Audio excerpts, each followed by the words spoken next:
TV. Ricardo Willis. Kabanata 861, Iba sila sa iyo. Inihayag ni Cecil ang kanyang plano. At ito ay totoo. Ang nakaraang pag-iisa ay higit sa lahat upang masira ang void reclusion. Ngunit kahit na sila ay patuloy na maglinang, hindi magkakaroon ng anumang makabuluhang pagbabago sa maikling panahon. Hindi nila maaabot ang kalagitnaan ng yugto ng void reclusion hanggang matapos ang Star Path Seed Selection Tournament. Kung mas mataas ang kanilang lakas, mas nagiging mahirap na sumulong kahit isang maliit na antas. Sa sitwasyong ito, ang pananatili dito para sa pag-iisa ay malinaw na walang layunin. Mas mainam na lumabas at maranasan ang mga bagay, dahil maaari silang makakuha ng ilang mga insight sa pamamagitan ng mga laban. O marahil, maaari silang makatagpo ng ilang iba pang mga pagkakataon. Sa sinabi nito, tumango si Ricardo at sumagot, naiintindihan. Cecil, ingatan mo ang sarili mo. Sana magtagumpay ka. At higit sa lahat, unahin ang iyong kaligtasan. Okay. Mag-ingat ka, Ricardo. Hanggang sa muli nating pagkikita. Paul. Si Cecil, Egbert Porter, at ang tatlo pa ay tumayo at nagpaalam kay Ricardo. Lahat ng magagandang bagay ay dapat na matapos, at dahil aalis na sila, natural na hindi magpipilit si Ricardo na samahan sila. Pagkaalis ng Porter family ng Northern Border, saglit na nag-alinlangan si Violet. Ang kanyang mga mata ay kumikinang sa determinasyon habang nagsasalita, Ricardo, may balak din akong maglibot. Ang pananatili dito ay wala ring kahulugan para sa akin.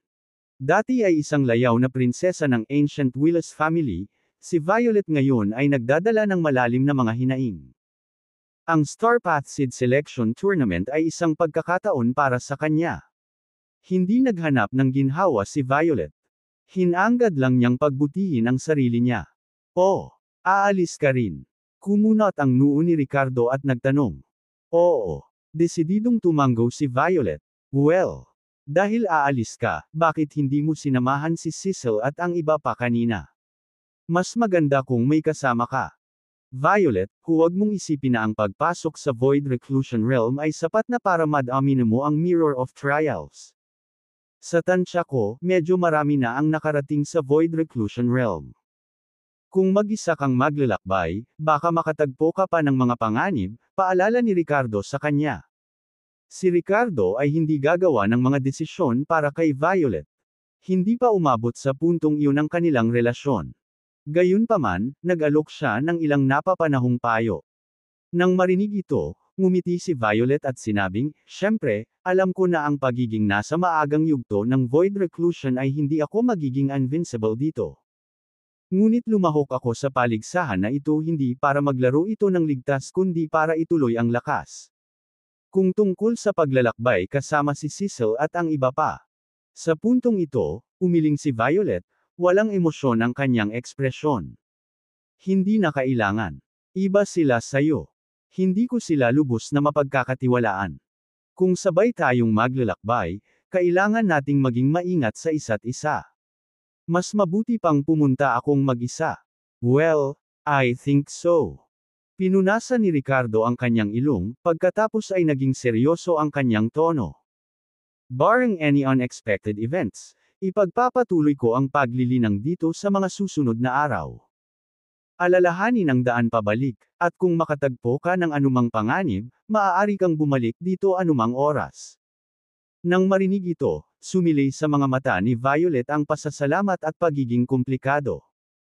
Nang sumunod na sandali, tumango siya, mapaglarong itinagilid ang kanyang ulo, at nagtanong, bakit?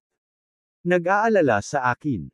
Naalala ko, kung malapit na akong mamatay, siguradong babalik ako at guguluhin ka.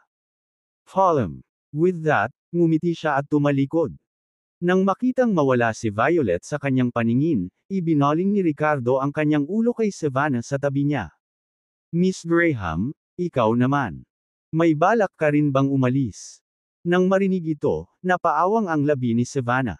Bakit? Gusto mo akong itaboy?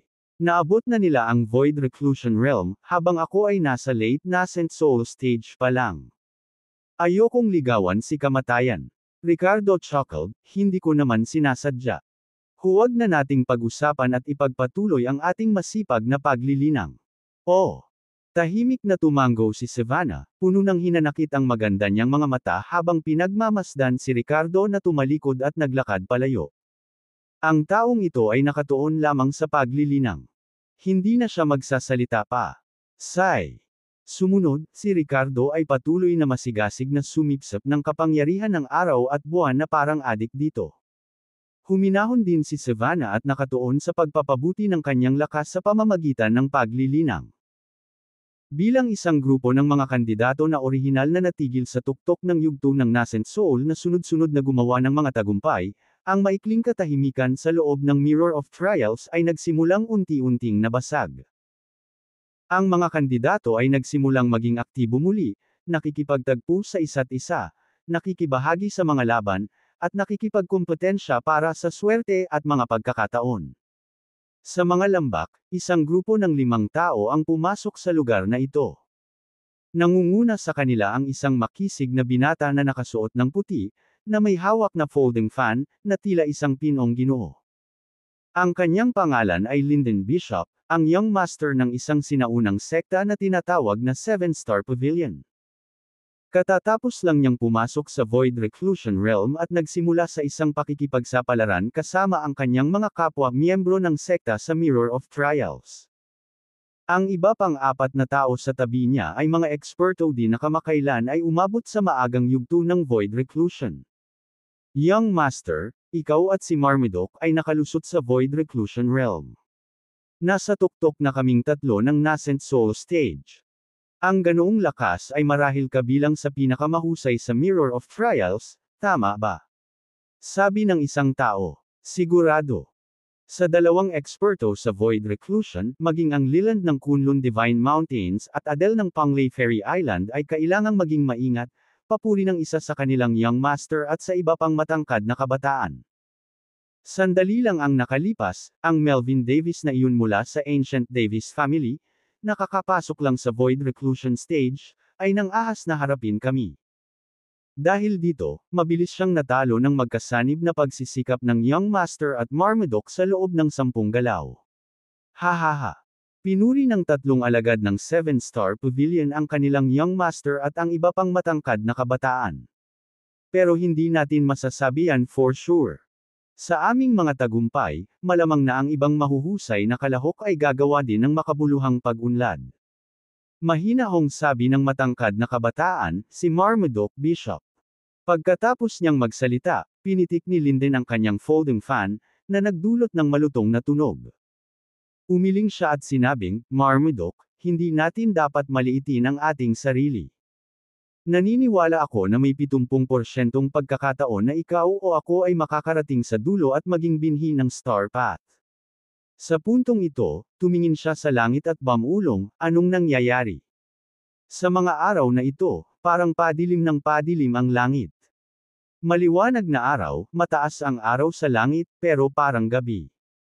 Nang marinig ito, ang iba ay tumanggo sa pagkalito, ang kanilang mga mukha ay puno ng pagtataka.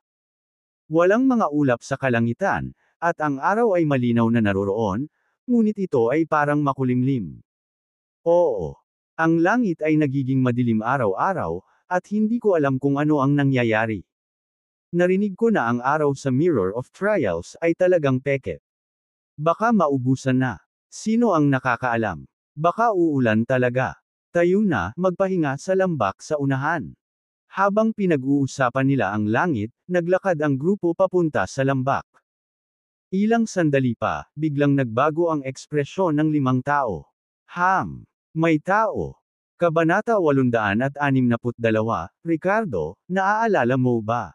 Sa isang nakatagong lugar sa loob ng lambak, sina Ricardo at Savannah ay nagmumuni-muni, hindi kalayuan.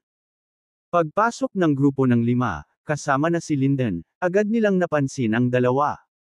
Sandaling nagbago ang kanilang mga ekspresyon, ngunit nang mapagmasdan ang lakas ng chi refinement ni Ricardo at Savannah, lumuwag ang kanilang mga mukha. Bakas sa mga mukha nila ang panghahamak at panghahamak.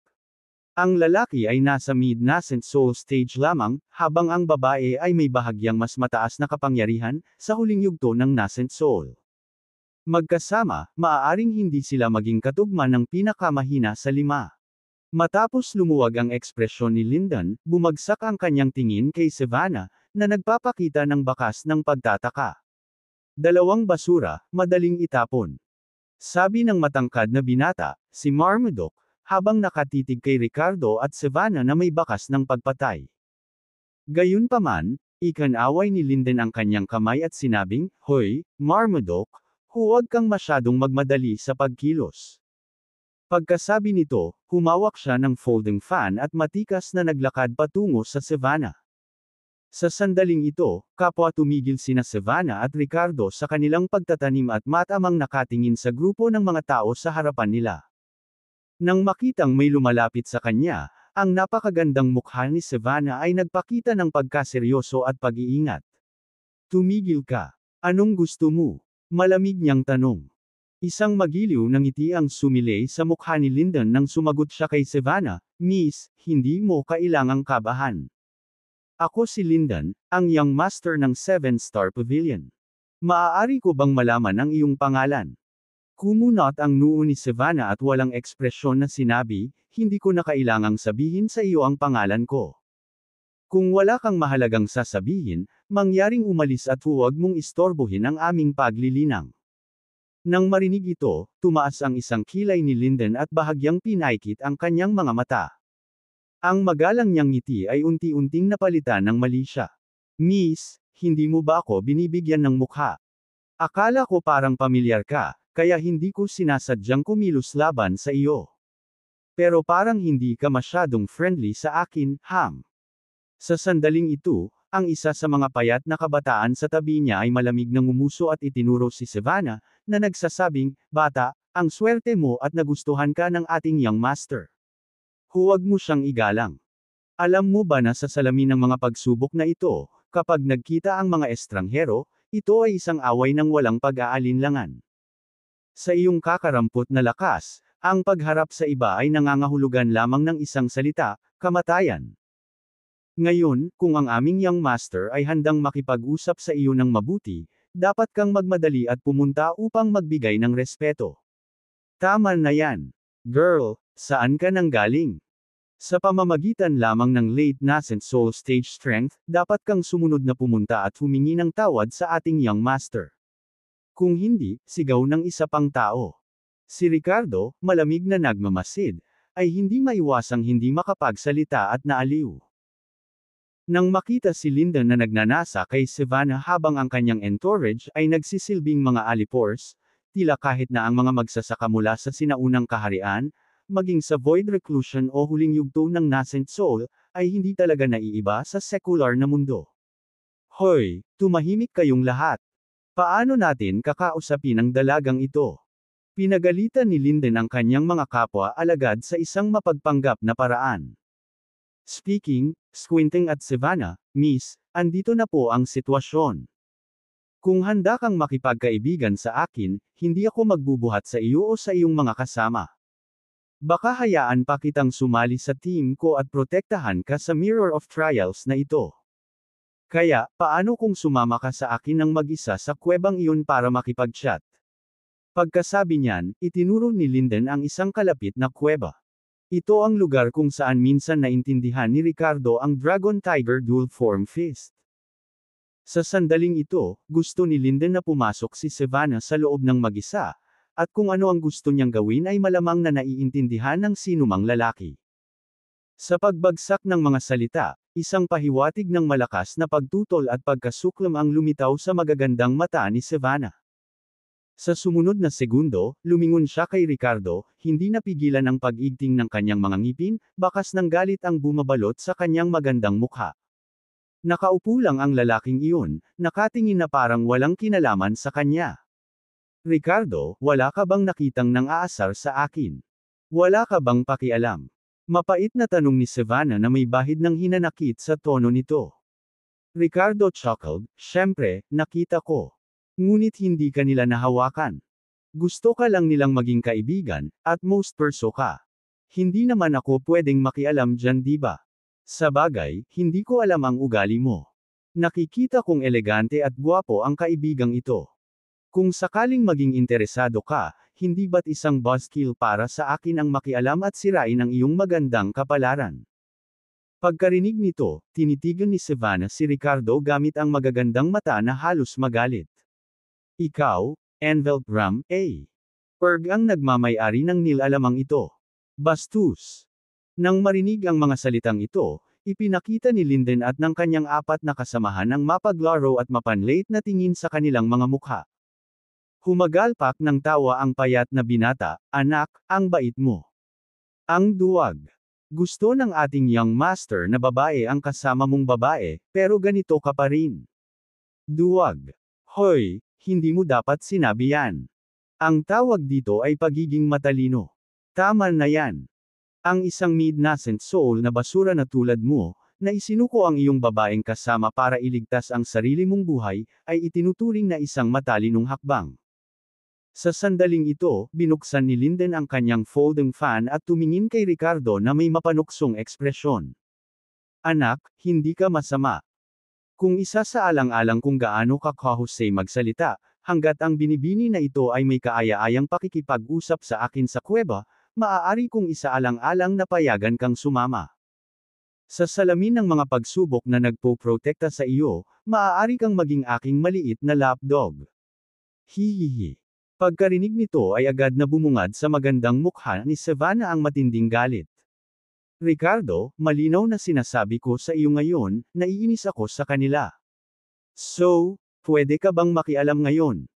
Sa pagbagsak ng mga salita, dahan-daang tumanggaw si Ricardo, isang malamig na kinang ang kumikislap sa kanyang mabituing mga mata. Maaari ka. Ngayon, ito ay hindi lamang isang bagay ng isang tao fan si Savannah. Ang mga taong ito ay nagpahiya sa kanya sa ganoong lawak, at si Ricardo ay hindi isang taong dapat ipagwalang bahala. Paanong hindi siya magagalit?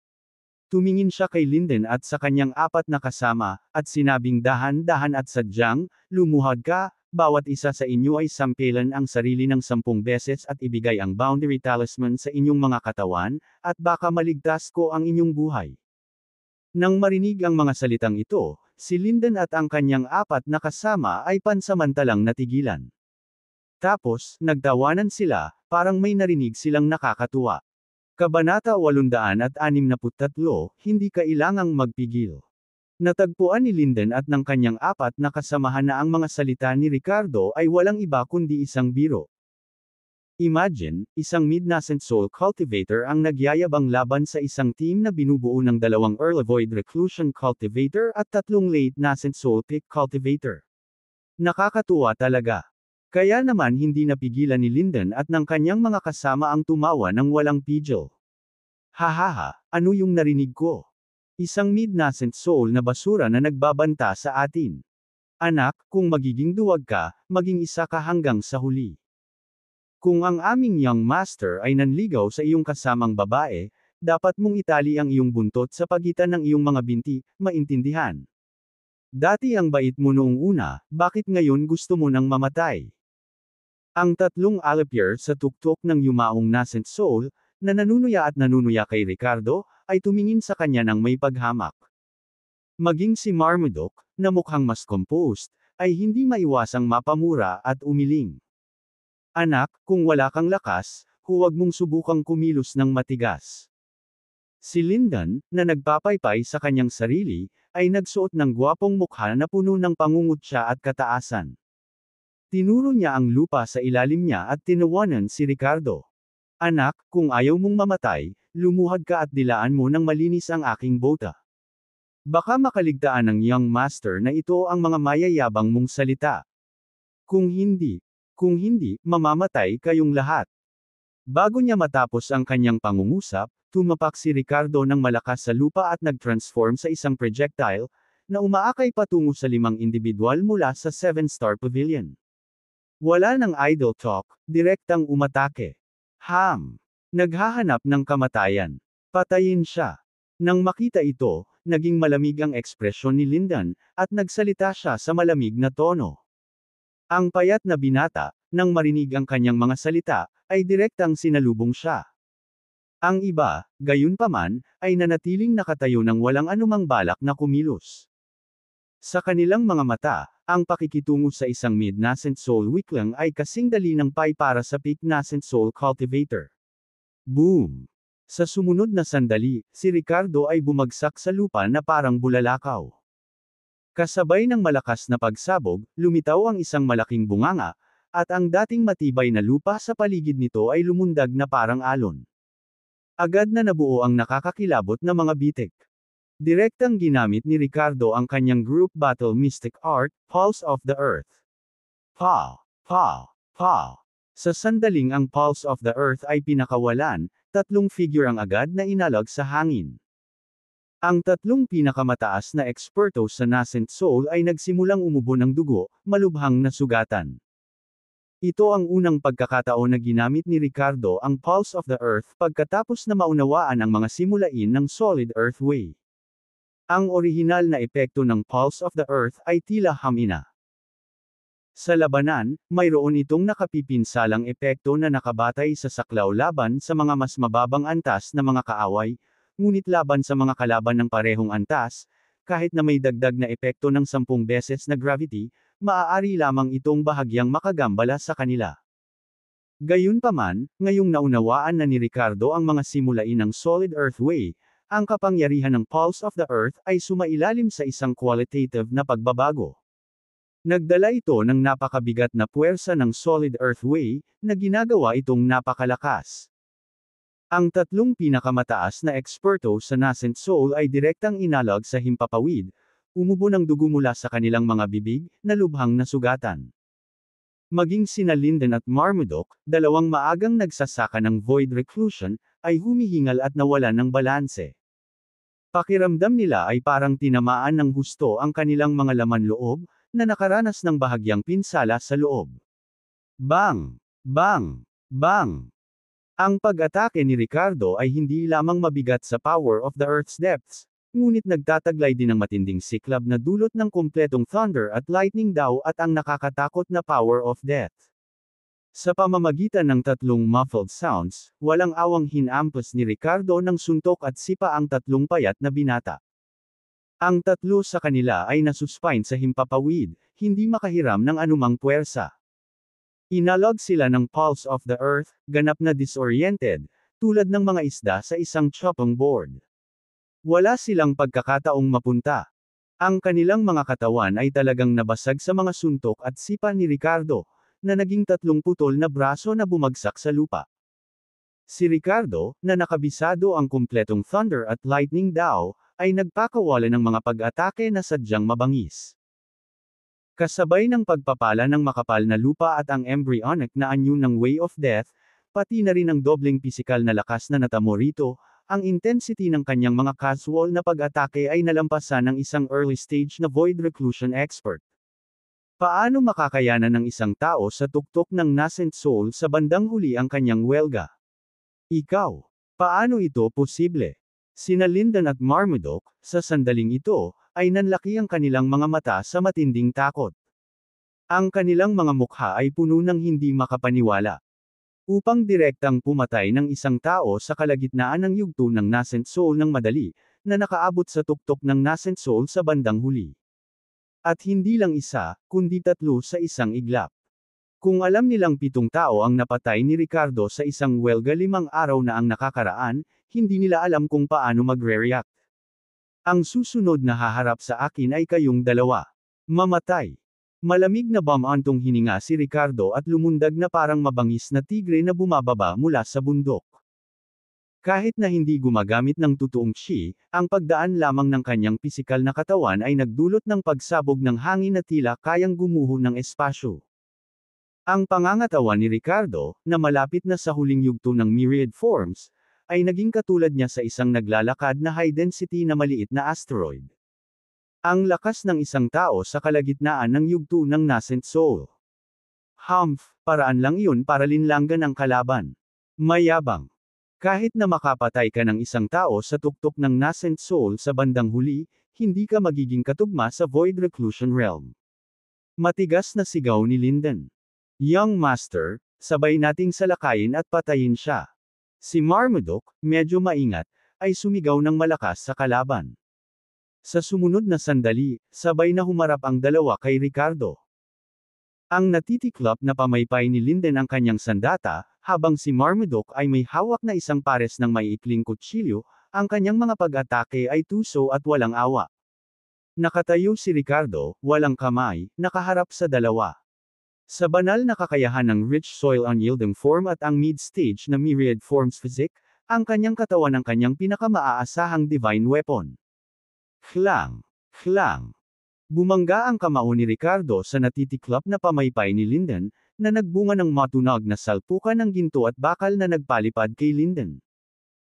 Pagkatapos, sa harap ng dalawahang kutsilyo ni Marmaduke na bumababa sa kanya, hindi inaasahang ginamit ni Ricardo ang sarili niyang mga braso para harangan ang mga iyon sa itaas ng kanyang ulo. Ang mabigat na pisikal na katawan ay nag-iwan lamang ng dalawang puting marka sa kanyang balat mula sa mga pag-atake ni Marmaduke. Ang napakalaking rebound force ang nagtulak kay Marmaduke pabalik. Paano ito posible? Napakalaking lakas. Nanlaki ang mata ni Linden, bahagyang nanginginig ang kamay na nakahawak sa folding fan. Ginamit niya talaga ang katawan niya para diretsyong harangin ang mga kutsilyo ko. Paano magiging napakabigat ng kanyang depensa? Ang mga mag-aaral ni Marmaduke ay nagkontrata, na umabot sa tugatog ng pagkabigla. Ngumisi si Ricardo, mukhang hindi ko na kailangan pang eye block. Hehe. Sa isang pangungusap, naglabas siya ng walang hanggan na pangingibabaw at pagmamataas. Namula ang mga mukha ni Linden at Marmaduke, puno ng pagtataka at gulat ang kanilang mga mata. Kabanata 864, maaari mo ba akong bigyan ng scraping? Ang pagprotekta sa mga mahahalagang punto ay ang likas na reaksyon ni Ricardo. Kaya, hinarang niya ang pag-atake ni Marmaduke gamit ang dalawang braso. Gayunpaman, ang epekto ng pag-atake sa kanyang katawan, matapos itong harangin, ay hindi pinansin ni Ricardo. Ang pagkakaroon ng pagsipsip ng malaking halaga ng kapangyarihan ng araw at buwan, ang kanyang pisikal na katawan ay itinaas sa kalagitnaan hanggang sa huling yugto ng Myriad Forms, kasama ng mabigat na pamamaraan na Rich Soil Unyielding Form. Naramdaman mismo ni Ricardo na medyo abnormal ang depensa niya. Kakayanin niya talaga ang mga pag-atake ng isang early stage na Void Reclusion expert. Sa tabi niya, si Savannah, na nag-aalala nang makita niya si Ricardo nakaharap ang dalawang eksperto sa Void Reclusion na mag-isa, ay lubos na gumaan ang loob. Grabe abnormal ang lakas ni Ricardo. Iyan ay, mga eksperto sa Void Reclusion. Upang harapin ang dalawang kalaban, paglabanan ang kanilang mga pag-atake, at pilitin silang bumalik. Ang kanyang lakas ng chi refinement ay nasa kalagitnaan pa lang ng nascent soul, ngunit isa siyang halimaw. Sa puso niya, hindi niya maiwasang magkomento ng palihim. Sa kabilang banda, sina Linden at Marmaduke, ang kay-abangan sa kanilang mga mukha ay tuluyan ang nawala. Naisip nila na pagkatapos makapasok sa Void Reclusion Realm, bihira silang makatagpo ng mga kalaban sa Mirror of Trials. Kahit na nakatagpo nila ang pinakamakapangyarihang mga manlalaro ng bituin, tiyak na magkakaroon sila ng kapangyarihang lumaban, madaig pa sila. Gayunpaman, sa sandaling ito, tila hindi nila kayang talunin ang sinuman, ngunit lumitaw na walang kapangyarihan sa harap ni Ricardo. Ang kanilang mga pag-atake ay hindi makalusot sa kanyang depensa, kaya paano sila magpapatuloy sa pakikipaglaban? Kaibigan, sa tingin ko ito ay isang hindi pagkakaunawaan. Kung gusto talaga nating matukoy ang superiority, natatakot ako na pareho tayong ma-injure. Maghiwalay tayo ng landas. Namilog ang mga mata ni Linden habang kinakausap si Ricardo sa malalim na boses. Nang marinig ito, tumawa ng mapang-asar at mayabang si Ricardo. Parehong nasaktan. Deserve mo pa ba yan? Parang may sasabihin ang bastos na si Chase, pero di bale, tama na ang pagiging mayabang. Ikaw. Bakas sa mukha ni Linden ang galit sa kanyang sinabi. Gayunpaman, sa sandaling ito, hindi umimik si Ricardo at umatake kaagad, na hindi nagpakita ng intensyon na makipag-ayos sa kabilang partido. Damn it! Huwag mong isipin na ang iyong abnormal na depensa ay makakapatay sa atin. Sigaw ni Marmaduke. Sa kanyang opinyon, ang bawat isa ay may kanya-kanyang lakas. Abnormal ang depensa ni Ricardo kaya hindi masyadong malakas ang kanyang mga atake. Naniniwala sila na sa kanilang lakas sa maagang yugto ng Void Reclusion, kahit hindi nila matalo si Ricardo, hindi sila dapat madaling mapatay kapag sila ay nagsanib puwersa. Oh, talaga? Tanong ni Ricardo na may kasamang evil smile. Boss! Walang sabi-sabi, sinuntok niya si Marmaduke. Ang kanyang buong braso ay napapalibutan ng electric light, at ang pag-atake ay mabangis at mabigat. Ang pakiramdam ay parang bulkan na sasabog na. 7-star bodyguard. Sa harap ng suntok na ito, nakaramdam si Marmaduke ng kaba. Malakas siyang sumigaw habang binalot siya ng isang chi shield, na may 7 bituin na umiikot sa loob nito. Boom! Sa sumunod na sandali, dama po ang kamao ni Ricardo sa 7-star bodyguard shield. Ang defensive martial technique, na pinapagana ng masiglang tunay na enerhiya ng Void Reclusion Realm, ay nag-crack sa ilalim ng suntok ni Ricardo. Pagkatapos ng lahat, nagkaroon ng malaking pagkakaiba sa mga kaharian. Ang defensive martial technique na ipinakita ng isang Void Reclusion expert ay nagawang makayanin ang suntok ni Ricardo nang hindi nabasag, ngunit ito ay nasa bingit ng pagbagsak. Maaari bang mablock ang unang suntok? Paano ang pangalawang suntok? Hindi nagtagal, ibinigay ni Ricardo ang sagot. Boom! Ang kanyang kamao, tulad ng isang cannonball, ay mabangis na nabasag sa 7-star bodyguard ni Marmaduke. Samantala, si Linden ay hindi idle. Sa kanyang kamay, hawak niya ang isang folding fan, na nilagyan ng makapangyarihang true chi ng Void Reclusion Realm at dala ang lakas ng kanyang mastery sa wood path. Pilit niya itong sinaksak patungo sa ibabang likod ni Ricardo. Gayunpaman, si Ricardo, na nag-activate ng Rich Soil Unyielding Form, ay pinili na huwag pansinin ang pag-atake na ito. Puff! Bang! Sinabayan ng tunog ng sasabog na bula at isang malakas na banggaan, ang suntok ni Ricardo ay nabasag ang bodyguard technique ni Marmaduke at natiis din ang pag-atake ni Linden. Matapos basagin ang 7-star bodyguard, ang natitirang puwersa ng suntok ni Ricardo ay kumilos kay Marmaduke, na nagdulot sa kanya ng pagsusuka ng dugo at lumipad pabalik. Sa kabilang banda, ang pag-atake ni Linden ay napunit lamang ang damit ni Ricardo sa kanyang likod, na nag-iwan ng pulang marka sa kanyang baywang. Sa sumunod na sandali, lumingon si Ricardo, ang kanyang mga mata ay nagniningning ng nakakatakot na layuning pumatay habang nakatitig kay Linden na parang isang mabangis na hayop. Ang gwapong mukha ng huli ay kumaibot ng hindi sinasadya, at napaatras siya ng 2 hakbang, na nagpapakita ng takot at nagbabantay na ekspresyon. Isang mukha na puno ng takot. Pretty boy, ginagamit mo ba ang pamaypay na iyon para simutin ako? Ngumisi si Ricardo at mapanuksong tanong. Nang marinig ito, nagulat, nagalit, at nataranta ng sabay-sabay si Linden. Sa sandaling iyon, naramdaman niya ang malakas na atraksyon na humihila sa kanya patungo sa Ricardo, dahilan para sumugod siya ng hindi mapigilan. Sa kanyang estado ng mental at pisikal na kahinaan, nagsiwalat siya ng maraming kapintasan sa isang iglap. Mamatay. Sa isang kisap mata, mabangis na sumuntok si Ricardo. Isang solidong imprint ng kamao, pinaghalong earthy gold at asul na ningning, ang walang awa na tumama sa ulo ni Linden. Bang! Ang matikas na young master ng 7-star pavilion ay direktang sumabog ang ulo, at ang kanyang katawan ay lumipad palabas na parang punit na sako. Isang early stage na Void Reclusion expert ang talagang nahulog sa lugar. Linden. Si Marmaduke, na pinalipad lang at umubo ng dugo, ay sumigaw sa galit. Nakontrata ang kanyang mga mag-aaral. Hindi niya inaasahan na ganoon kabilis mamatay si Linden. Ngayon, kumpara sa aking mga pag-atake, ano ang nararamdaman mo tungkol sa aking depensa? Tanong ni Ricardo na may kasamang evil smile. Ikaw. Napaawang ang bibig ni Marmaduke, saka siya tumalikod at tumakas. Tuluyan na siyang nawalan ng lakas ng loob na labanan si Ricardo. Kakatapos lang niya sa early stage ng Void Reclusion at naisip niyang makakasama niya ang Young Master hanggang sa dulo. Gayunpaman, ang malupit na katotohanan ay nag-iwan sa kanya ng lubos na kawalan ng pag-asa. Noong una ay itinuring niya si Ricardo bilang isang mahina sa kalagitnaan ng yugto ng nascent soul, ngunit hindi niya inaasahan na siya ay isang mabangis na dragon. Tumatakbo. Makatakas ka ba? Malamig na tumikim si Ricardo at naging blur. Nang maagaw ang thunder at lightning path ni Chase, ang bilis ni Ricardo ay hindi kapani-pani walang mabilis. Hindi lamang iyon, ang katawan ni Savannah ay naglabas ng asul na ningning sa sandaling ito, na agad na dumaong sa Ricardo at binigyan siya ng wind and thunder state, na nagpapataas ng kanyang bilis ng 50%.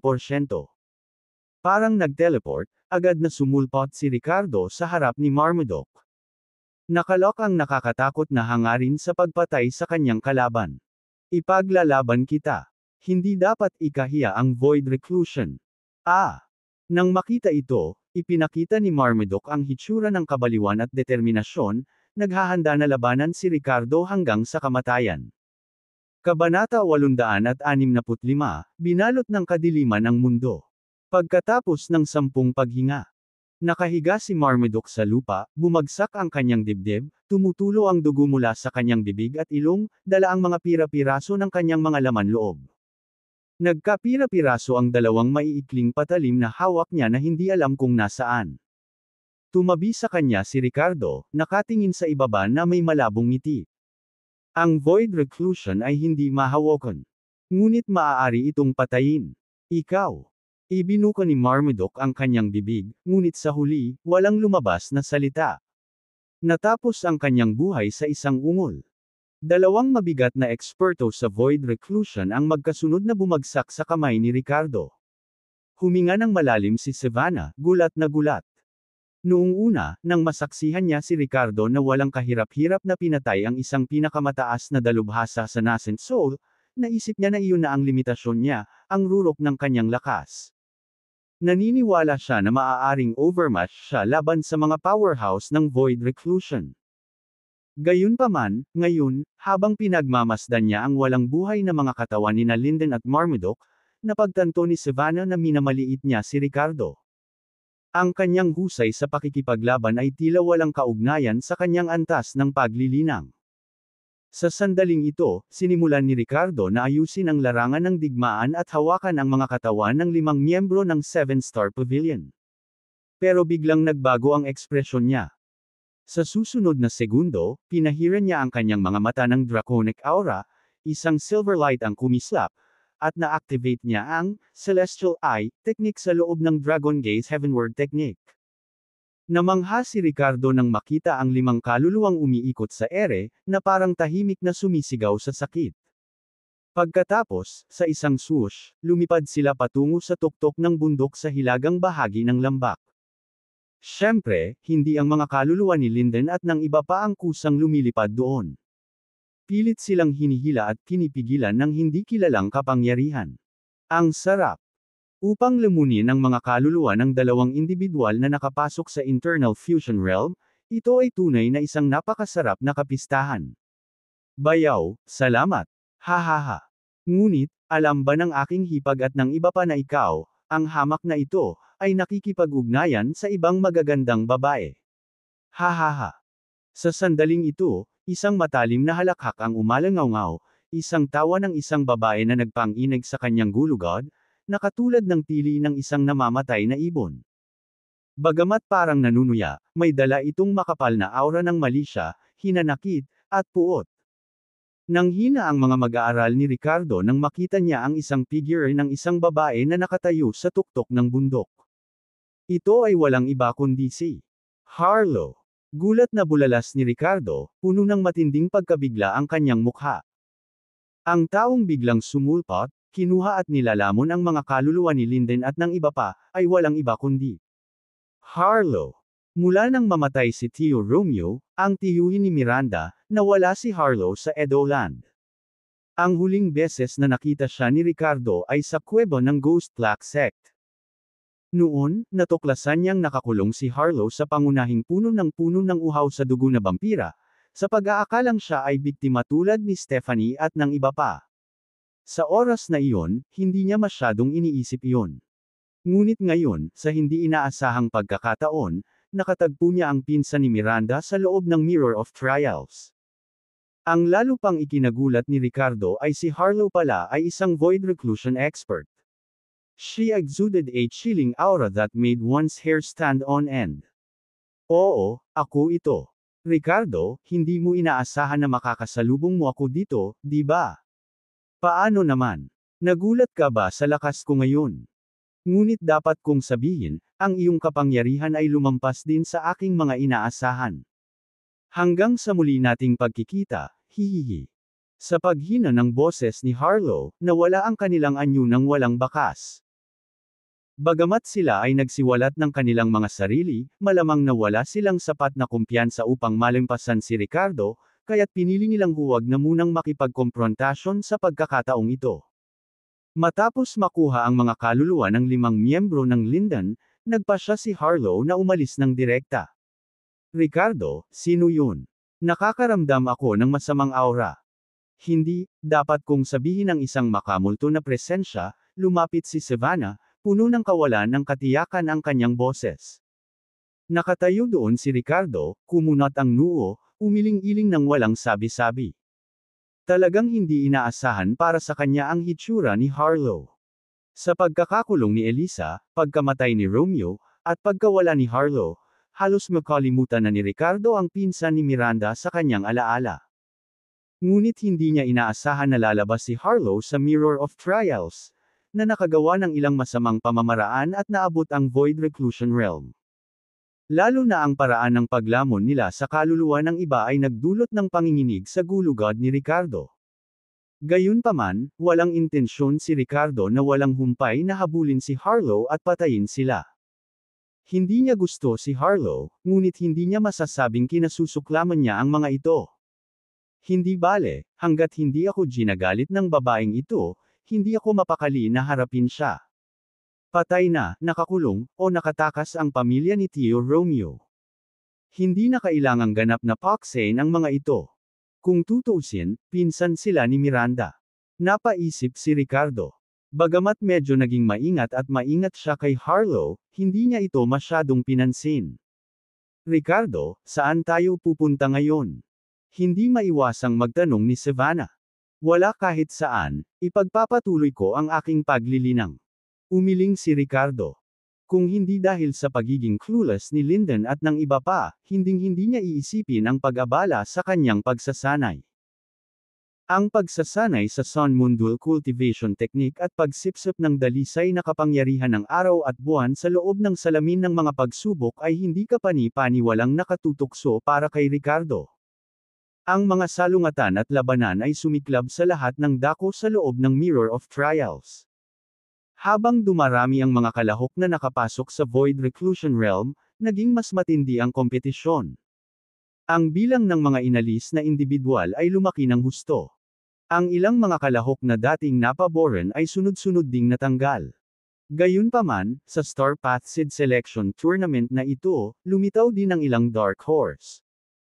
Sa sumunod na kalahating buwan, ang bilang ng mga kalahok ay bumaba mula sa mahigit 1,300 hanggang sa mahigit na 200.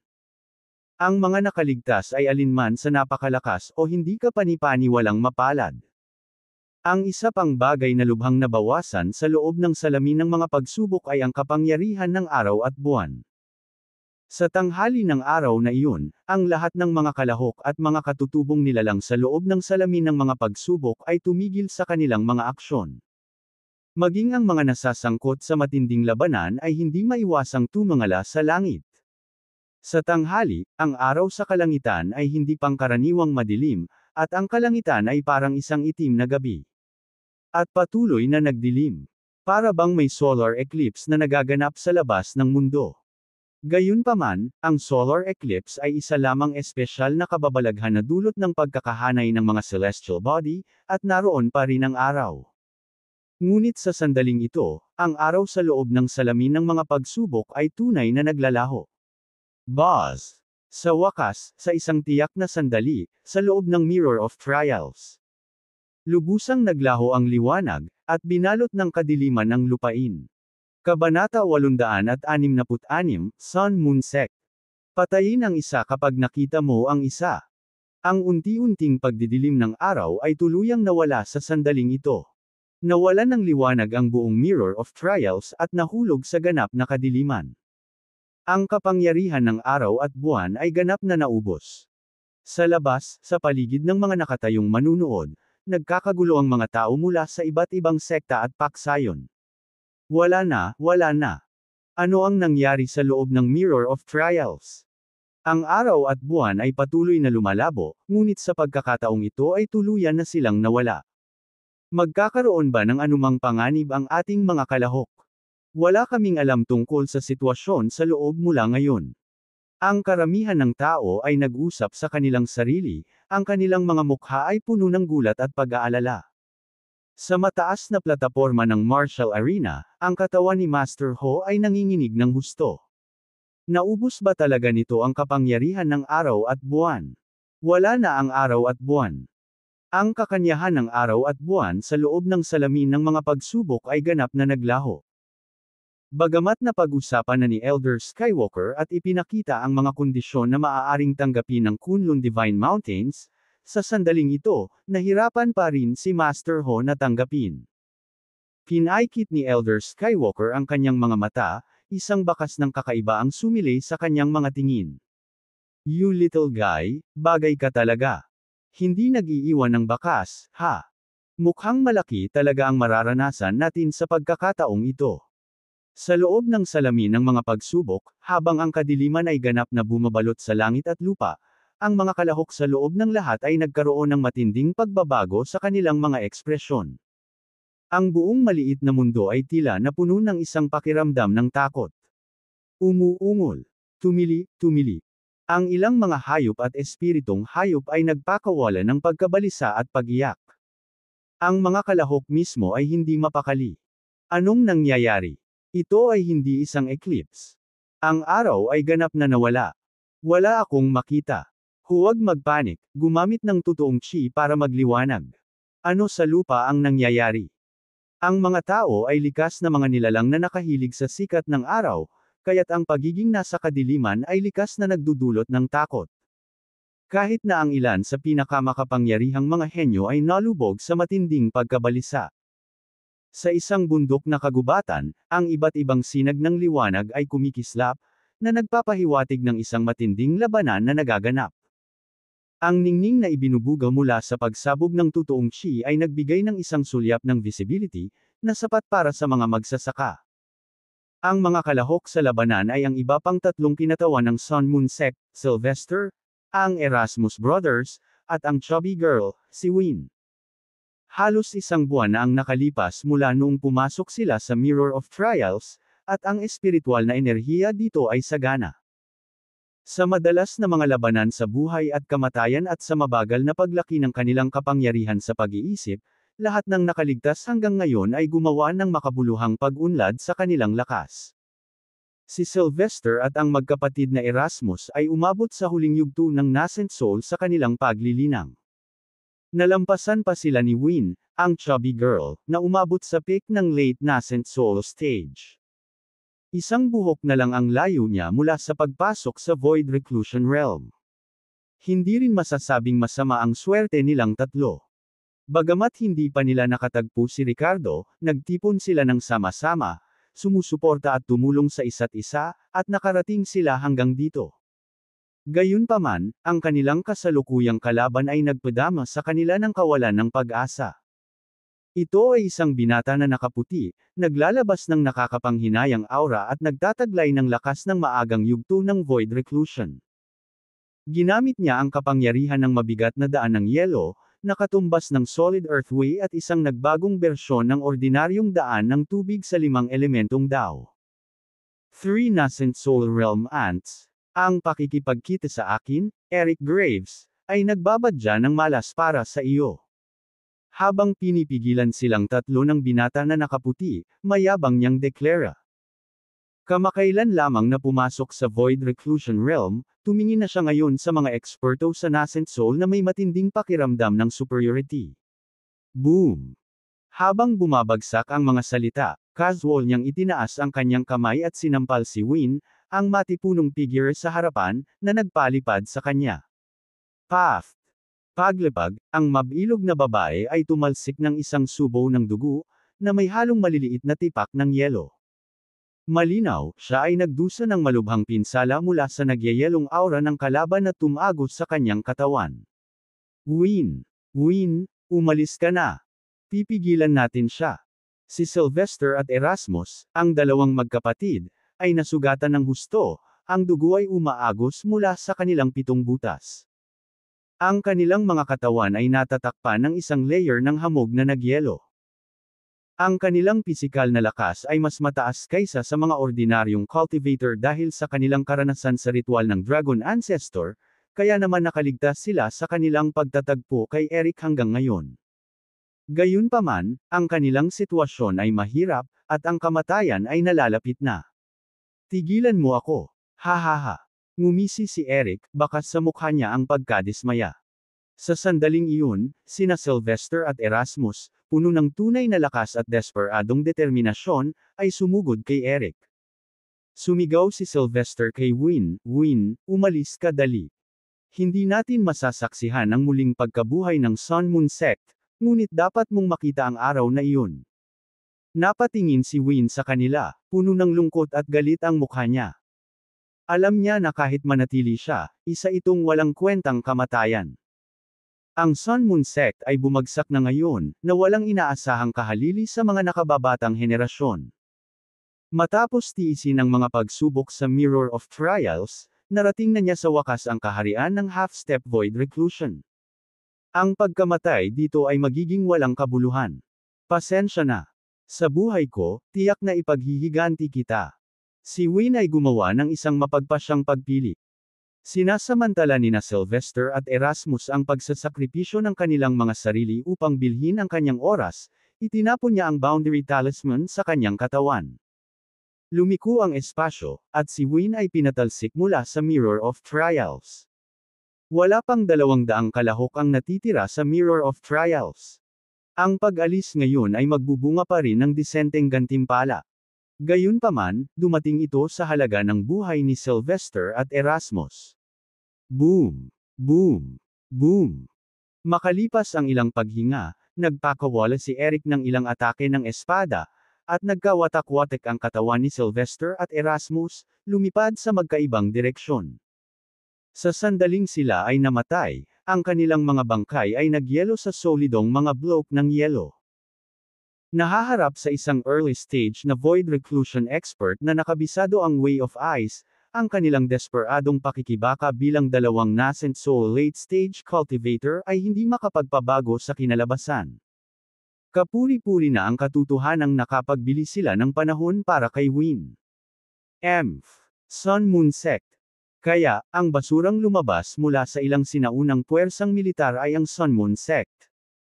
Isang sekta na nahulog mula sa itaas na kaharian patungo sa nakatagong kaharian, walang iba kundi basura. Isang karangalan para sa iyo na mamatay sa aking kamay, mula sa sekta ng basurang ito. Ito na lang yata ang 3 walang kwentang labi. Kung meron pa, hayaan mong makaharap ko sila, at papatayin ko sila isa-isa. Bakas sa mukha ni Eric ang pagmamataas habang bumubulong sa sarili. Nang marinig ni Sylvester na binanggit ang Sun Moon Sect, napuno siya ng paghamak. Ang pamilya Uyang ay walang anumang sama ng loob o koneksyon sa Sun Moon Sect, ngunit sa mundo ng paglilinang, ang malalakas ay nangingibabaw at pinahihirapan ng mahihina ay isang pinagmumula ng kasiyahan para sa marami. Sa kabilang panig, habang ang mundo ay lumulubog sa ganap na kadiliman, sa wakas ay binuksan ni Ricardo ang kanyang mga mata.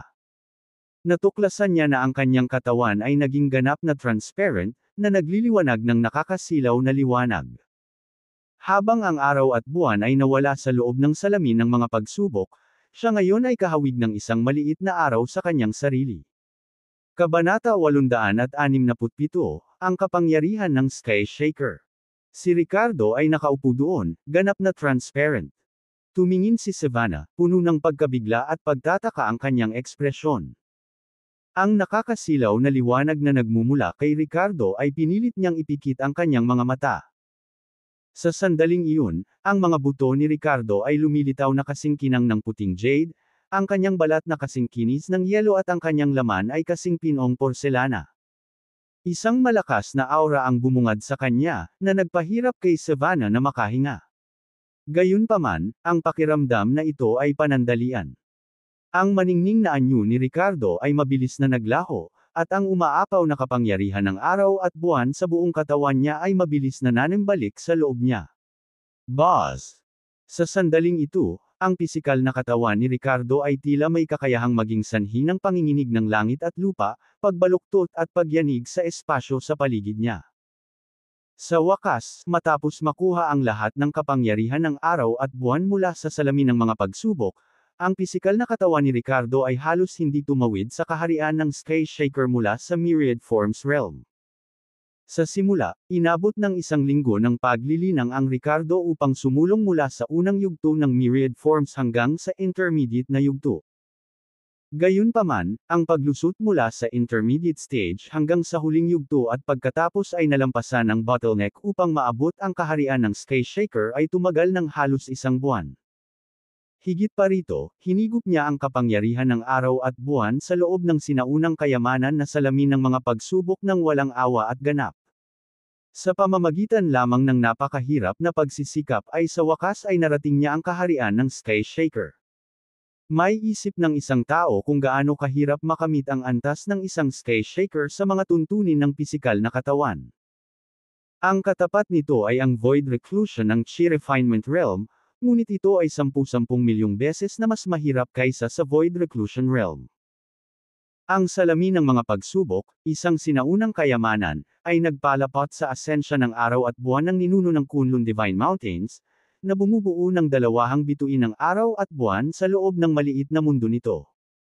Gayunpaman, ngayon ang lahat ng paraan at lakas na iyon ay ibinigay kay Ricardo na parang pinasadya para sa kanya. Basag! Basag! Si Ricardo ay nakaupo roon ng walang ginagawa, ngunit ang lupa ay nabasag sa ilalim niya. Sa sandaling ito, ang densidad ng katawan ni Ricardo ay maihahambing sa isang bituin, na tumitimbang ng mahigit 10,000 kilo. Siya ay walang kahirap-hirap na naglalabas ng isang force field na sumasalungat sa sariling gravitational field ng Earth. Sinadya niyang gumamit ng mga light body techniques upang kontrolin ang pagkansela ng posisyon at gravity ng kanyang katawan, na pinipigilan ng mga bitek sa lupa na magpatuloy. Sky Shaker. Ganito ba ang pakiramdam na maabot ang Sky Shaker realm gamit ang pisikal na katawan? Pakiramdam ko sa isang pag-iisip, maaari kong kontrahin ang gravitational restraint ng Earth. Pwede na ba akong lumipad? Kumikislap ang mga mata ni Ricardo na may bakas ng hindi maipaliwanag na pagkagulat. Kahit na ang Fragmentation Void Realm Cultivator ay hindi makakamit ng matagal na paglipad sa loob ng mahabang panahon. Kailangan nilang maabot ang maalamat na Great Accomplishment Realm para lumipad sa himpapawid. Ngunit ngayon, sa isang pag-iisip, naglabas si Ricardo ng isang force field mula sa kanyang pisikal na katawan na neutralisahin ang puwersa ng grabidad. Sa susunod na segundo, pumailan lang siya sa hangin, umiikot at umikot sa gitna ng hangin. Marahil ay hindi pa rin pamilyar sa pamamaraan, nawalan siya ng kontrol sa force field ng kanyang katawan at bumagsak pabalik sa lupa, na nag-iwan ng malaking bunganga. Ang lupa ay yumanig at ang mga bundok ay nanginig. Ricardo, okay ka lang? Nang makita ito, nagulat si Savannah at mabilis na tumakbo para magtanong. Kung wala ang araw at buwan sa salamin ng mga pagsubok, binalot ng kadiliman ang lahat maliban kung may ibang pinagmumulan ng liwanag. Gayunpaman, ang mga cultivator ay maaaring umasa sa glow na ibinubuga ng kanilang tunay na enerhiya upang magkaroon ng isang tiyak na antas ng visibility kahit na may mahinang sinag ng liwanag. Sa sandaling ito, ang katawan ni Savannah ay nagbuga ng mahinang asul na liwanag, at nasaksihan niya ang eksenang si Ricardo ay lumulutang at pagkatapos ay bumagsak sa lupa. Nag-iwan ito sa kanya ng parehong gulat at pagdududa. Ayos lang ako. Sky Shaker. Sa pamamagitan ng pag-abot sa antas na ito ng pisikal na pagpipino, maalaban ng isa ang gravity ng Earth at malayang lumipad. Ito ba ang pinagmulan ng Sky Shaker? Umiling si Ricardo at bumulong sa sarili. Umupo siya roon, ang kanyang mga ekspresyon sa mukha ay patuloy na nagbabago, maingat na nararanasan ang mga pagbabagong dulot ng pisikal na pagpipino ng Sky Shaker. Ang estado ng pagiging isang sky shaker ay higit pa sa mga pangunahing katangian ng pisikal na lakas at depensa. Ang isang pisikal na katawan na umabot sa estado ng sky shaker ay hindi lamang lumalaban sa gravity ng Earth, na nagbibigay daan sa pangmatagalang paglipad, ngunit nakakakuha din ng isang napakalakas na pisikal na pamamaraan ng pagpipino, ang sky shaker na pamamaraan.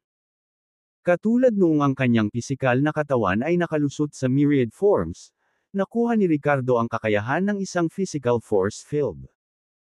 Ngayon, sa pamamagitan ng pagpasok sa estado ng sky shaker, ang mga nagising na kakayahan ng pisikal na katawan na ito ay nagiging mas malakas at lumalaban sa sentido komun. Ang dalawang salita, sky shaker, ay tunay na yumanig sa kawalan. Ang walang laman na ito ay tumutukoy hindi lamang sa kakayahan ng mga eksperto sa sky shaker na lumipad, ngunit kumakatawan din sa kapangyarihan ng mga batas sa loob ng walang bisa ng langit at lupa. Ang isang pisikal na katawan na umabot sa estado ng sky shaker ay maaaring talagang makagambala sa normal na operasyon ng mga batas ng langit at lupa. Isang physical refinement technique, sky shaker. Ang epekto ay hindi inaasahang kamanghamanghang. Habang ginagamit ang pamamaraang ito, maaaring pansamantalang makuha ng aking pisikal na katawan ang kapangyarihan ng mga batas ng iba at gamitin ito para sa aking sarili. Ito, hindi ka panipaniwala. Nararamdaman ang iba't ibang kakayahan na dulot ng pisikal na katawan ng sky shaker, hindi napigilan ni Ricardo na ipahayag ang kanyang pagkamangha sa isang kapana-panabik na ekspresyon. Nag-uumapo ang kanyang kagalakan at kitang-kita. Sa larangan ng cultivation, tulad ng physical refinement, ang chi refinement ay nahahati din sa siyam na pangunahing yugto: body refinement, aphasia, core formation, golden core, nascent soul, void reclusion, fragmentation void, great vehicle, at tribulation crossing. Gayun din, Shatterstone, Break Gold, Subdue Tiger, Shatter Mountain, Myriad Forms, Shatter Void, Enduring, Holy Form, at Dragon Sovereign. Kabilang sa mga ito, ang Sky Shaker stage ng physical refinement ay tumutugma sa void reclusion stage ng chi refinement. Dapat pansinin na ang lakas ng pakikipaglaban ng mga eksperto sa physical refinement sa parehong antas ay karaniwang napakalaki kumpara sa mga eksperto sa chi refinement sa kaukulang yugto. Sa madaling salita, tiyak na kayang lampasan ng Sky Shaker ang void reclusion. Sa yugto ng void reclusion, ang mga cultivator ay maaaring makabisado ang kumpletong mga batas ng langit at lupa at gamitin ang kapangyarihan ng mga batas na ito sa labanan, na ginagawa itong hindi kapani-pani walang makapangyarihan. Bilang isang pisikal na refinement na sky shaker na kayang madaig ang void reclusion, ang sky shaker na diskarte ay tila natural na kontrahin ng void reclusion na kakayahan ng chi refinement realm. Mahusay. Kaya, pinagkadalubhasaan mo ang kapangyarihan ng mga batas ng langit at lupa sa chi refinement, tama ba? Well, ang physical refinement technique na pinagkadalubhasaan ko sa Sky Shaker state ay partikular na idinisenyo upang maalog ang mga batas ng langit at lupa sa walang laman na ito. Kapag na-activate na ang Sky Shaker technique, maa-absorb ng user ang kapangyarihan ng mga batas ng iba at ito para sa kanilang sarili sa loob ng 5 minutong time frame. Ang gayong kakayahan ay talagang nararapat sa pangalang teknik. Maaaring maikli ang 5 minuto.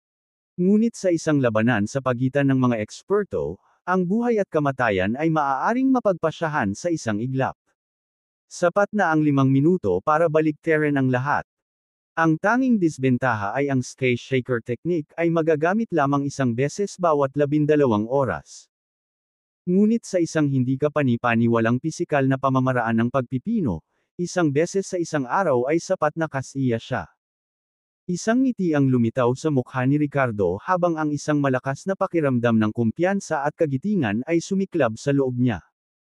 Matapos maunawaan ang iba't ibang mga pagbabago at kakayahan na dulot ng pagpapahusay ng kanyang pisikal na katawan, inilipat ni Ricardo ang kanyang pagtuon sa lakas ng kanyang kaluluwa. Ang kanyang espiritual na lakas ay umabot din sa isang pambihirang tagumpay. Ang pag-ubos ng buong kapangyarihan ng araw at buwan sa loob ng salamin ng mga pagsubok ay hindi biro. Ang lakas ng araw ay nagpainit sa kanyang pisikal na katawan. Ang kapangyarihan ng buwan ay nagpausog sa kanyang kaluluwa at nagpahusay sa kanyang espiritu. Kabanata 868, Paghahatid ng mga kaisipan. Tumayo si Savannah sa tabi ni Ricardo, pinagmamasdan ng lalaking may kakaibang sensasyon sa kanyang puso. Nararamdaman niya na ang lakas nito ay walang alinlangan na tumaas, at ito ay hindi isang basta-basta na pagpapabuti kundi isang nakakatakot na pagbabago sa kalidad. Bagamat ang kanyang kasalukuyang lakas ay tila nasa kalagitnaan pa rin ng yugto ng nascent soul, ang kanyang tunay na lakas sa pakikipaglaban ay malamang na higit sa 10 beses na mas malakas kaysa dati. Hindi sigurado si Savannah kung bakit niya ito naramdaman, ngunit sigurado siya doon. Ang nakaraang Ricardo ay madaling malipol ang isang tao sa unang bahagi ng void reclusion stage, ngunit ngayon. Maya-maya lang, bigla siyang nakaramdam ng puwersang umaakto sa kanya, na itulak siya ng 2 hakbang palayo kay Ricardo. WHO. Bulalas ni Savannah, ang kanyang magandang mukha ay puno ng pagtataka at kawalan ng katiyakan. Sa kasalukuyang salamin ng mga pagsubok, maaari lamang umasa ang isa sa ilang mga espesyal na pinagmumulan ng liwanag o lumikha ng kaunting liwanag sa kanilang sarili. Kung hindi, ito ay isang walang katapusang kadiliman. Ang ganitong kapaligiran ay natural na nagpasindak sa mga tao, tulad ng mga nagulat na ibon. Ang anumang hindi pangkaraniwang sitwasyon ay sapat na upang manginig ang puso sa takot. Huwag kang matakot, ako ito, nakangiting sabi ni Ricardo sa sandaling ito. So, ito ang larangan ng external release ng mental power. Ang kaharian ng external release ay maaaring direktang gumamit ng mental na kapangyarihan upang makagambala sa asensya ng mga panlabas na bagay.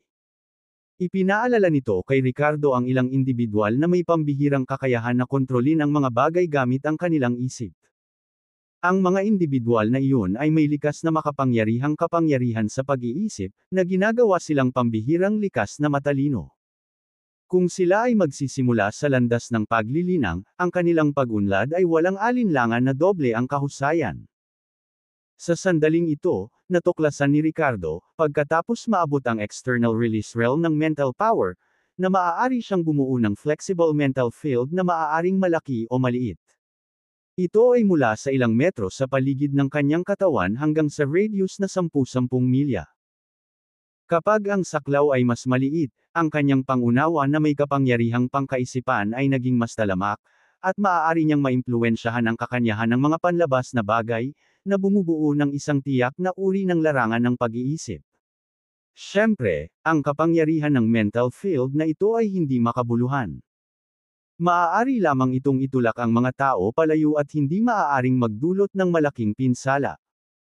Ang pangunahing layunin nito ay upang payagan si Ricardo na malinaw na malasahan ang mga galaw ng iba sa panahon ng mga labanan. Nang lumawak ang mental field na ito ay katumbas ng maalamat na saklaw ng banal na kamalayan. Maaari niyang imbestigahan ang sitwasyon sa loob ng radius na 10-10 milya anumang oras at kahit saan. Ang kakayahan nito na mahulaan ang panganib ay maliwanag. Sa sandaling ito, tumayo si Ricardo at naghagis ng suntok sa kawalan. Ang imprint ng kamao, na may dalang earthy gold at asul na kulay, ay tila nakakasilaw sa dilim. Pagkatapos, sa isang pag-iisip mula kay Ricardo, ang fist imprint ay bumukas sa kalagitnaan, na naglabas ng malakas na enerhiya na sumira sa isang malapit na puno ng kahoy. Natuklasan ni Ricardo na, sa pag-abot ng kanyang mental power sa external release realm, maaari niyang ailakip ang isang strand ng mental power sa kanyang mga pag-atake. Ang lakas ng pag-iisip na ito ay konektado sa kanya, na nagpapahintulot sa kanya na kontrolin ang pag-atake sa kalooban kahit na ito ay umalis sa kanyang katawan. Kaya niyang kontrolin ang trajectory, bilis, at gawin pa itong biglang bumukas tulad ng dati. Ito rin ay isang nababaluktot at maraming nalalaman na aspeto ng kanyang mga pag-atake na ipinakita ng kanyang malakas na kapangyarihang pangkaisipan. Halimbawa, ang Dragon Tiger Dual Form Fist. Kapag kaharap ang isang kalaban, ito ay pinakamahusay para sa lahat ng kapangyarihan ng pag-atake na tumutok sa isang target.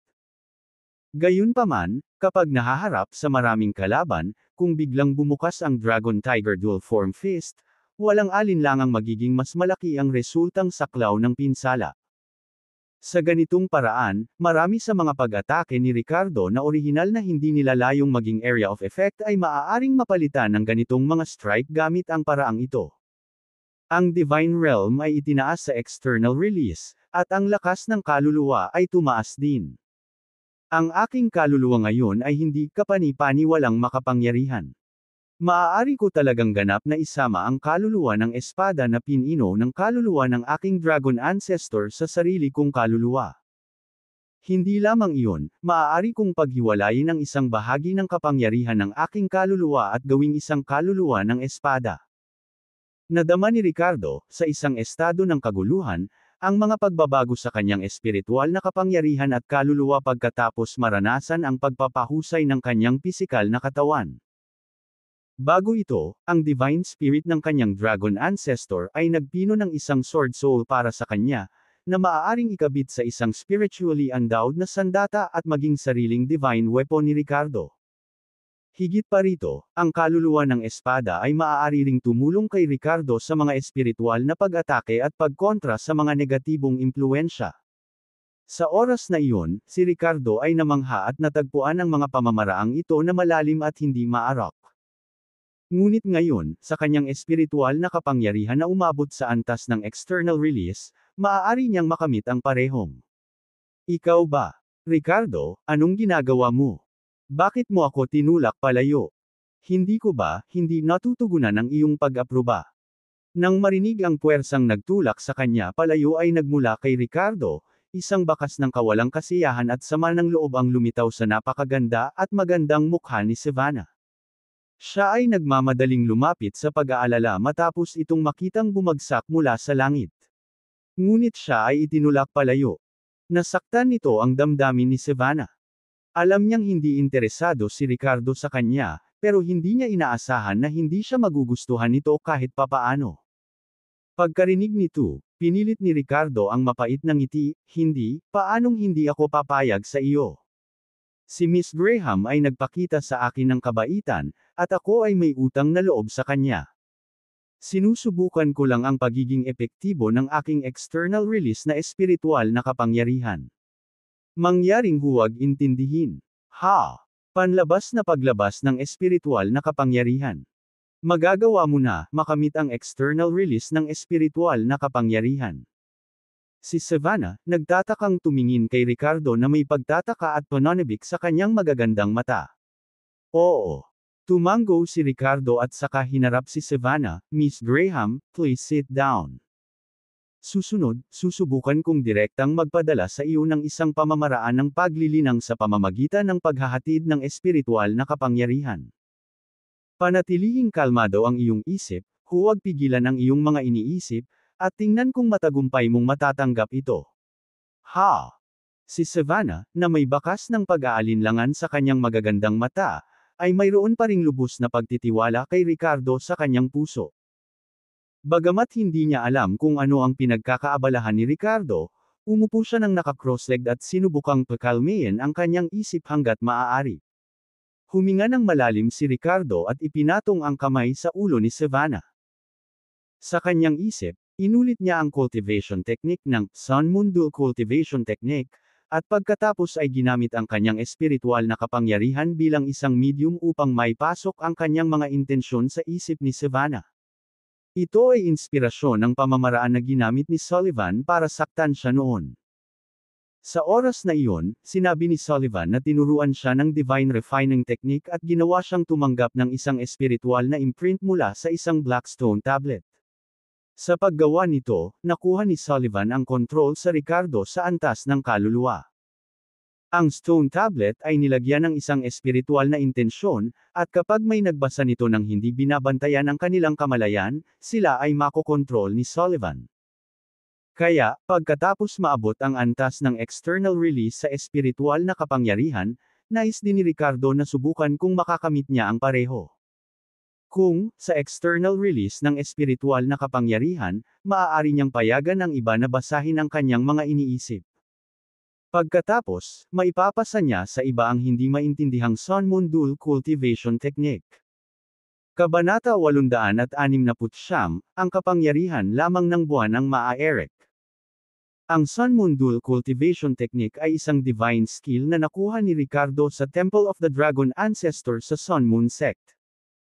Matapos sumipsip ng isang patak ng espiritual na pinagkalooban ng higanteng dugo, sumanib siya sa mga alaala nito at pinagkadalubhasaan ang pamamaraang ito na nagel-inang sa pisikal na katawan at espiritual na kapangyarihan. Gayunpaman, nakita ni Ricardo na imposibleng isulat o ipaliwanag ang banal na kasanayang ito. Maaari lamang itong maunawaan ngunit hindi ilagay sa mga salita.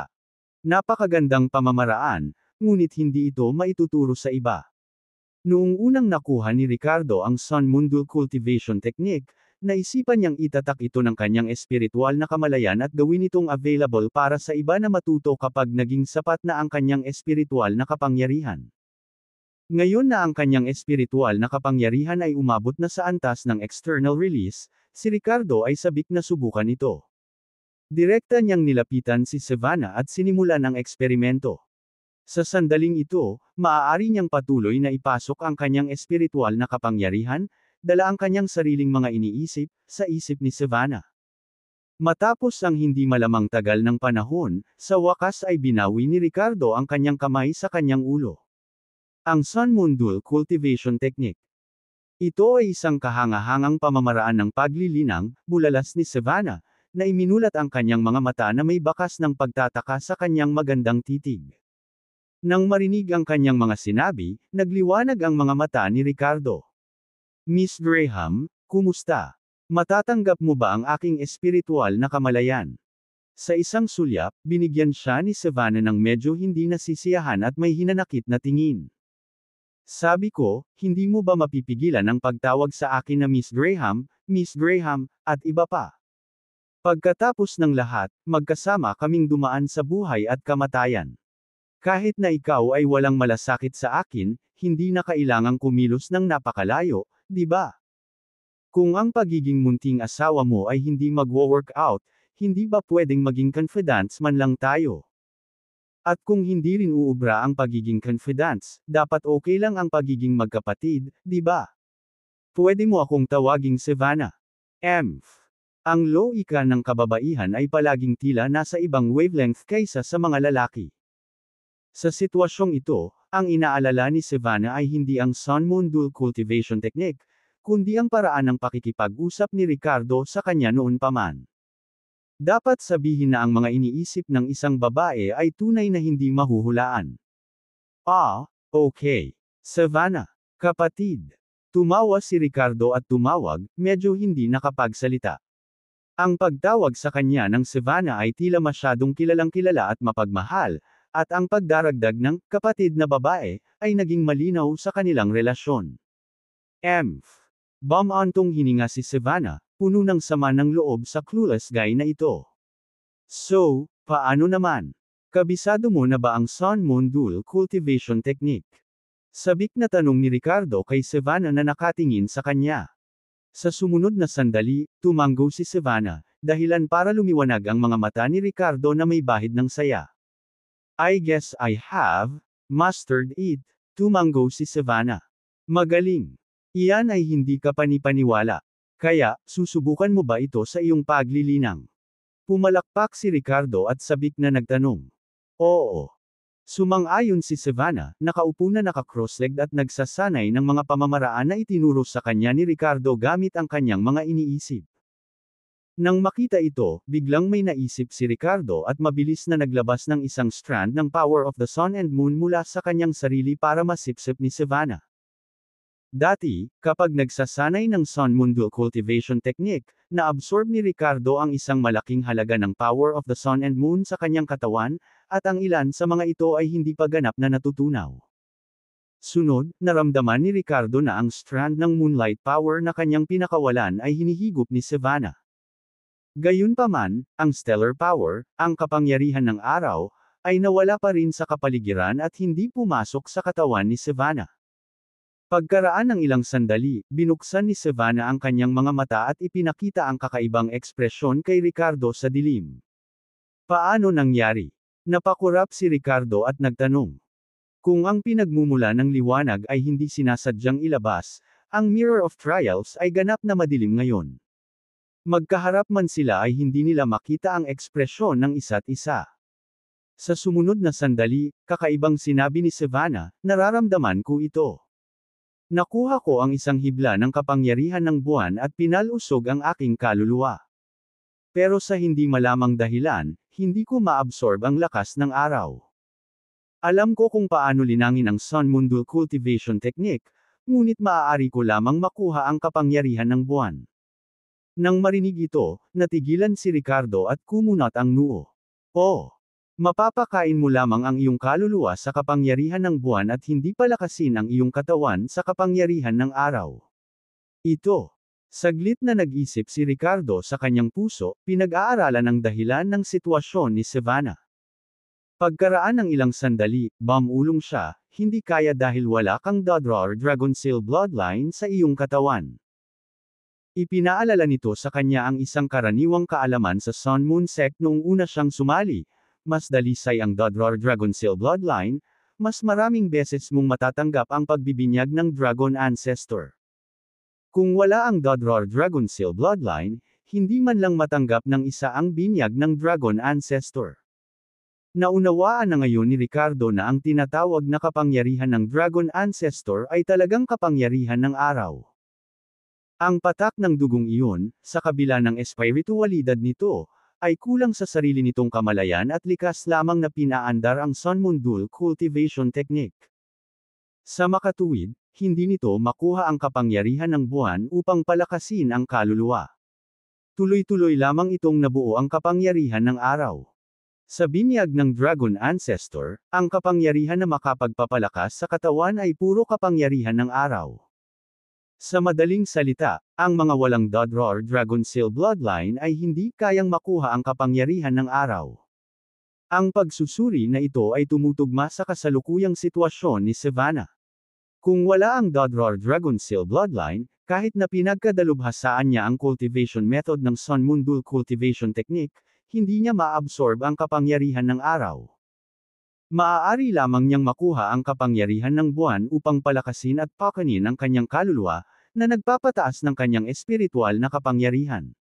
Dapat iyon ang dahilan, analisa ni Ricardo.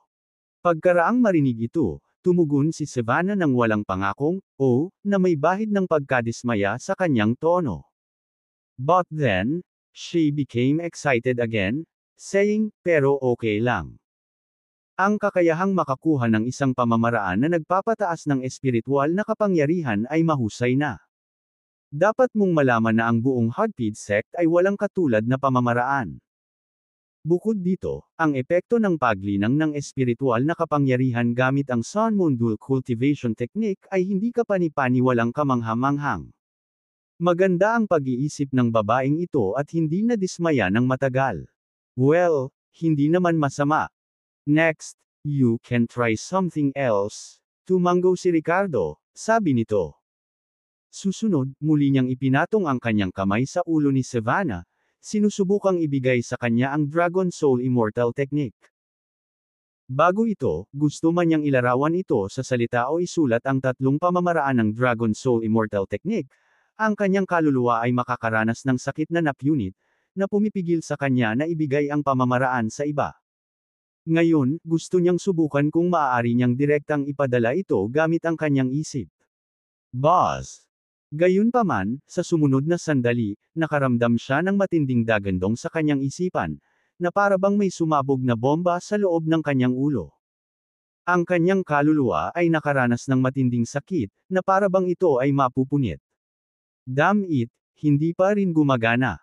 Kabanata 870, Kompetisyon sa pagitan natin.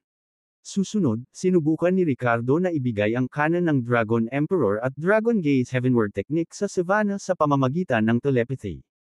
Gayunpaman, ang resulta ay pareho. Hindi pa rin gumagana. Kahit anong pilit ko, hindi ko maipapasa ang tatlong major martial techniques mula sa heritage ng Jade Pendant, umiling si Ricardo at hindi maiwasang mapangiti. Ricardo, anong meron? Tanong ni Savannah na may pagtataka. Wala lang. Sige, pumunta ka at mag-cultivate. Kinawayan ni Ricardo ang kanyang kamay at mahinahong sinabi. Tumugon si Savannah ng, "Oo," at tumingin kay Ricardo sa pamamagitan ng mahinang liwanag na nagmumula sa kanyang katawan, ang kanyang magagandang mata ay puno ng pagtataka at haka-haka. Ngayong kabisado na niya ang Sun Moon Dual Cultivation Technique, isang tiyak na haka-haka ang lumitaw sa kanyang isipan, maaaring ang araw at buwan sa loob ng salamin ng mga pagsubok ay hinigop ng Ricardo. Ang ideyang ito ay tila napakabaliw upang maging totoo, ngunit siya ay isang matalinong babae. Kung hindi nagkusa si Ricardo na magsabi ng anuman, hindi na niya ipipilit pa. Pumunta siya sa gilid at nagsimulang magtanim ng mag-isa. Pagkatapos ng isa pang kalahating buwan, umunlad ang lakas ni Savannah mula sa huling yugto ng Nascent Soul hanggang sa rurok ng huling yugto ng Nascent Soul. Bagamat hindi pa niya naabot ang Void Reclusion Realm, ang kanyang espiritual na kapangyarihan ay nalampasan ng Internal Fusion, at ang embryonic form ng Way of the Wind ay naperpekto sa isang tunay na daan ng hangin. Bilang karagdagan, mahinang naramdaman ni Savannah ang embryonic na anyo ng daan ng tubig sa loob ng mga prinsipyo ng 5 elemento, ngunit hindi pa niya ito lubos na naiintindihan. Kapag na-master na niya ang embryonic form ng Way of Water at naperpekto pa ito sa isang kumpletong Way of Water, ang babaeng ito ay magiging henyo na makakabisado ng dalawahang prinsipyo. Nakahanap si Ricardo ng random na lugar at nagsimulang linangin ang Dragon Soul Immortal Technique. Matapos ganap na masipsip ang kapangyarihan ng araw at buwan, ang pinakamabilis na paraan para mapahusay niya ang kanyang lakas ay itaas ang kanyang Chi Refinement Realm. Ang mid-nascent soul stage ng Chi Refinement Realm ay medyo mababa para sa kasalukuyang lakas ng pakikipaglaban ni Ricardo. Ngayon, ang kanyang espiritual na kapangyarihan ay umabot na sa External Release Realm, at natutunan na niya ang kumpletong mga prinsipyo ng kulog at kidlat. Hanggat nagpatuloy siya sa paglilinang, hindi siya makakatagpo ng anumang mga bottleneck sa pagpasok sa Void Reclusion Realm. Hindi sasayangin ni Ricardo ang ganoong kondisyon sa Mirror of Trials, kung saan napakarami ng espiritual na enerhiya. Gayunpaman, nang malapit na niyang palawakin ang kanyang espiritual na mga pandama sa loob ng radius na 10 milya at maghahanda upang linangin, bigla siyang nakaramdam ng isang bagay. May lumalapit sa akin. Ito ba, Violet? Tumaas ang isang kilay ni Ricardo na bakas ang pagtataka. Ang pinalawak na espiritual na larangan ay nagbigay daan kay Ricardo na makita ang anumang paggalaw sa loob ng radius na 10 milya. Sa sandaling ito, natuklasan niya ang isang medyo gulong-gulong figure na nagmamadali patungo sa lambak kung saan sila matatagpuan ni Savannah. Makalipas ang ilang sandali, si Ricardo ay nagsindi ng apoy sa galit, ginamit ito bilang isang mapagkukunan ng liwanag. Napatingin sila ni Savannah kay Violet, na nakaupo sa lupa, na may pag-aalala at kakaibang mga ekspresyon. May bakas pa rin ng dugo ang bibig ni Violet, at sobrang gulo na ng itsura niya. Malinaw na may na-encounter siya. Noong naghiwalay sila kanina, sinabi sa kanya ni Ricardo na kapag may naharap siyang panganib, maaari siyang bumalik para hanapin siya. At ngayon, makalipas ang mahigit kalahating buwan, talagang bumalik ang babaeng ito. Sa kabutihang palad, nagsasanay siya ng Sun Moon Dual Cultivation Technique sa lahat ng oras na ito. Violet, anong nangyari sa'yo? Tanong ni Ricardo sa malalim na boses. Sa sumunod na segundo, bakas sa mga mata ni Violet ang takot at hinanakit. Tinitigan niya ng diretsyo si Ricardo at nagngangalit ang kanyang mga ngipin, sinabing, "Ricardo, gusto kong humingi ng tulong sa iyo. Kaya mo bang pumatay ng tao para sa akin? Tulungan kang pumatay ng tao." WHO. Nagbago ang ekspresyon ng mukha ni Ricardo nang marinig ang mga sinabi nito. Huminga ng malalim si Violet at malinaw na sinabi ang bawat salita, "Ulrich from the Broken Pulse Sect." Isang tao mula sa Broken Pulse Sect. Agad na naningkit ang mga mata ni Ricardo. Sa pagbanggit ng Broken Pulse Sect, isang bakas ng hangarin sa pagpatay ang napuno ng hangin. Ang galit sa Broken Pulse Sect ay hindi lamang dahil sila ay mga kaaway ng Sun Moon Sect. Hindi lang dahil sa lahat ng ginawa sa kanya ng Broken Pulse Sect. Ang pangunahing dahilan ay namatay si Samantha sa kamay ng Broken Pulse Sect. Namatay siya para sa kanya. Siya ay nanumpa na ipaghiganti siya sa anumang paraan. Naka-encounter ka na ba mula sa Broken Pulse sect? Tanong ni Ricardo sa mahina at malamig na boses. Tumango si Violet at ikinwento ang nakaraan nila ni Ulrich kay Ricardo. Sa loob ng kalahating buwan na ginugol niya sa pakikipagsapalaran ng mag-isa sa salamin ng mga pagsubok, bahagyang bumuti ang kanyang lakas, kahit papaano ay naging napakahusay niya sa paggamit ng daan ng apoy. Gayunpaman, hindi niya nagawang perpekto ang embryonic form ng Way of Death sa isang kumpletong doktrina. Ngunit isang araw ang nakalipas, nakilala niya si Ulrich mula sa Broken Pulse sect. Matapos ang pag-aaway nilang dalawa, sumiklab ang labanan, at halos nakatakas si Violet sa pagkamatay ni Ulrich. Sa pamamagitan ng pag-activate ng Cursebearer at pansamantalang pagpapahusay sa kanyang lakas hanggang sa kalagitnaan ng Void Reclusion, pinilit niyang umatras si Ulrich. Matapos mabawi ang kanyang katinuan, dumiretso si Violet sa lambak na ito upang hanapin si Ricardo batay sa kanyang memorya.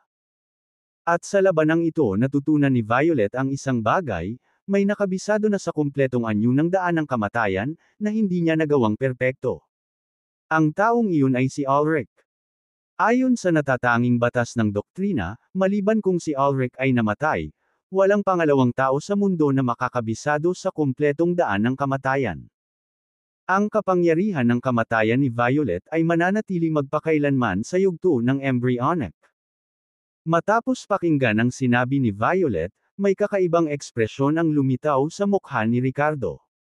So, taglay din ni Violet ang embryonic form ng Way of Death, katulad niya. Ito ay isang bagay na hindi nila alam tungkol sa isa't isa dati. At nagtataka rin si Ricardo kung bakit hindi pa siya nakakaramdam ng karagdagang koneksyon sa daan ng kamatayan. Ngayon, sa wakas ay alam na niya ang dahilan. Mahahanap mo pa ba ang Ulrich na iyon mula sa Broken Pulse sect? Tanong ni Ricardo sa malalim na boses matapos siyang marinig. Tumango si Violet, oo. Noong nag-away kami at bago ako mawala ng kontrol gamit ang Cursebearer, nag-infuse ako ng totoong chi sa katawan niya. Ito ay isang diskarte sa pagsubaybay ng Ancient Willis family. Sa loob ng 7 araw, nararamdaman ko kung nasaan siya. Walang pag-aalinlangan na tumango si Ricardo nang marinig ito. Sa sandaling ito, naging apurado ang tono ni Violet habang nagpatuloy, Ricardo, tulungan mo ako. Hinding-hindi ko makakabisado ang kumpletong Way of Death kung hindi ko papatayin si Ulrich. Hanggat tinutulungan mo ako, ipapangako ko sa iyo ang kahit ano. Dala ang malalim na sama ng loob, ang pagnanais ni Violet para sa kapangyarihan ay umabot sa sukdulan. Nang malaman na may nakakaalam sa kumpletong daan ng kamatayan bago niya, labis na nabigla si Violet. At pagkatapos, ang kanyang determinasyon na patayin si Ulrich ay hindi natitinag. Ito ay katulad ng kung paano ipinangako ni Ricardo na papatayin si Chase noon. Gayunpaman, sa sandaling bumagsak ang mga salita, si Ricardo ay ngumiti ng komplikado, nakatitig kay Violet at sinasabi ang bawat salita, Violet, maaaring hindi mo alam.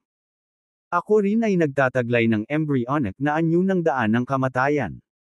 Ang patayin si Ulrich ay talagang kailangan. Ngunit gusto ko ring makabisado ang daan ng kamatayan. So, parang in competition kami sa isa't isa.